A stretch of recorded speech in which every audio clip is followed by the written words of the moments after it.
Brought to you by TechnoSpark 20 series smartphones.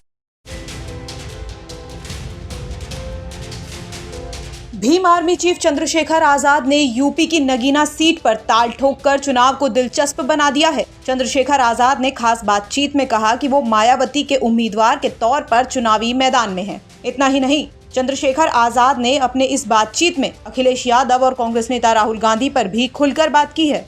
Chandrashekhar ने कहा कि अखिलेश यादव और कांग्रेस के बड़े नेता राहुल गांधी से भी उन्होंने समर्थन मांगा था। मैंने सिर्फ इतना कहा था कि आप एक सीट पर मुझे समर्थन करें, मैं आपकी तमाम सीटों पर मदद करूंगा। लेकिन पता नहीं लोगों ने इसका क्या मतलब निकाला और सभी ने अपने उम्मीदवार मेरे खिलाफ उतार दिए। अब पार्टी मेरा रोल तय करेगी कि मैं उन्हें मदद करूं या ना करूं। अखिलेश यादव को लेकर जब चंद्रशेखर आजाद से सवाल किया गया तो उन्होंने कहा कि अखिलेश यादव मेरे भाई हैं। मुझे लगता है कि ऐसे उम्मीदवार को उतारकर उन्होंने मेरा समर्थन किया है। उन्होंने कहा कि चंद्रशेखर आजाद अगर जीता है तो अकेले संसद में दलित और पिछड़ों के मुद्दों को उठाएगा, अकेला उनकी आवाज बनेगा और उनके समाज उनकी आवाज में आवाज मिलाएगा। आप पूरी तरीके से अकेले चुनाव में आए, किसी गठबंधन के साथ नहीं आए। अखिलेश यादव से चर्चा चलती रही कि शायद आप अखिलेश यादव के साथ आएंगे, लेकिन उन्होंने भी आपकी सीट पर अपना कैंडिडेट उतार दिया। देखिए, आपने कहा कि मैं अकेले आया, मैं अकेले नहीं आया था। मैंने इंडिया अलायंस के सारे नेताओं से बात की, सारी पार्टियों से। शरद पवार साहब से बात की, मैंने कांग्रेस के लोगों से बात की, मैंने अखिलेश जी से बात की, जैन जी से बात की। जैन जी तो उसमें है नहीं, मैंने सबसे बात की। मैंने उनसे कहा कि भाई हम एक सीट पे चुनाव लड़ेंगे, बाकी पे आपकी मदद करेंगे। इसलिए मदद करेंगे कि भाजपा भी रुक जाए, और दूसरा इसमें जबकि हमारा बहुत बड़ा नुकसान हुआ, हमारा बना बनाया संगठन उनको मजबूरी में अलग अलग जगह वोट करना पड़ रहा है। तो दूसरा सबसे बड़ा नुकसान ये हुआ कि 542 सीटों पे जिन जिन स्टेटों में हमारा संगठन है, अब वो हमसे सवाल कर रहे हैं कि हमें क्या करना चाहिए। तो मैंने इन सबसे बात की कि भाई हमारी मदद कराओ, और हम इसलिए चाहते थे मदद, भाजपा आ रहे पहली बात। दूसरा, मेरे जैसे व्यक्ति पे गोली चली जो इतने लोगों का नेतृत्व कर रहा, किसी ने किसी एक सदन में आवाज नहीं उठी, ना पार्लियामेंट में, ना असेंबली में, ना राज्यसभा में, ना विधान परिषद में।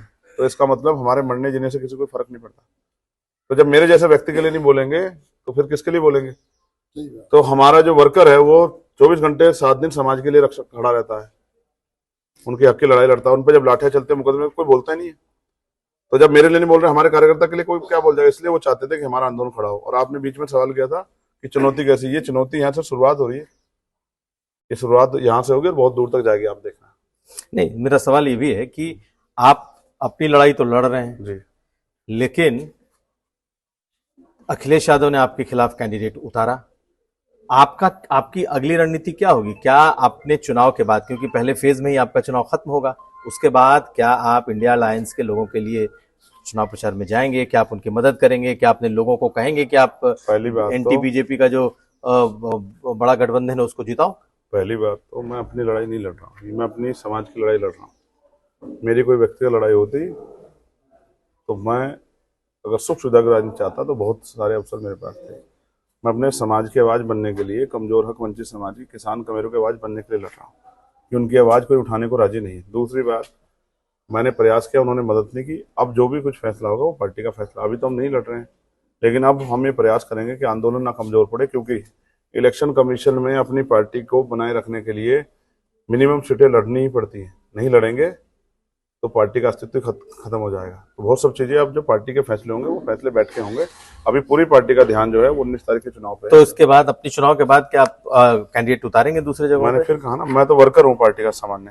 हमारे लीडर खड़े जगदीश पाल साहब, सतपाल चौधरी साहब, मैं तो वर्ग सामान्य नेता हूँ पार्टी का। जो मुझे पार्टी आदेश करेगी उसको करेगा। बता दें कि नगीना सीट पश्चिमी यूपी के बिजनौर जिले में आती है, जहां से सपा ने पूर्व जज मनोज कुमार, बसपा ने सुरेंद्र मैनवाल और बीजेपी ने ओम कुमार को चुनावी मैदान में उतारा है। ऐसे में चंद्रशेखर ने यहां से नामांकन भरकर चुनावी मुकाबले को रोचक बना दिया है।